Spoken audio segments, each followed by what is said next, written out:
تازه او د پرمختګ خبر د افغان نیوز قدرمن لیدونکو سلام وخت مو بخیر پر جزئیات هم دلته راسره وګورئ. فلای دوبۍ کابل ته د خپلو الوتنو لړۍ بیا پیل کړه. د متحده عربي اماراتو هوایي شرکت فلای دوبۍ نن چهارشنبې کابل ته د خپلو الوتنو لړۍ بیا پیل کړه.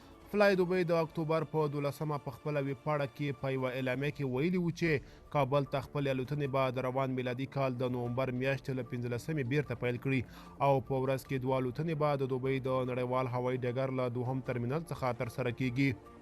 د افغانستان ملي راډیو تلویزیون چې د طالبانو چارواکي یې اداره کوي نن په خپله ایکس شبکه یا پخواني ټویټر کې کابل ته د فلای دوبۍ د الوتنو د بیا پیلېدو خبر ورکړی.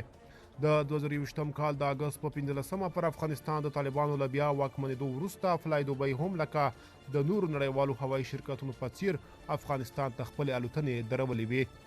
پر طالبانو د نړیوالو بندیزونو ترڅنګ له افغانستانه د ټولو نړیوالو ځواکونو د وتلو پر مهال د کابل د نړیوال هوایي ډګر د رادار سیستم په ګډون د دې هوایي ډګر ډیرو تاسیساتو ته ډیر زیان رسېدلی و چې هغه د امنیتي مسلونو ترڅنګ د هوایي ډګر ته د نړیوالو الوتنو د بیا پیلېدو پر وړاندې یو عمده خنډ بلل کیږي.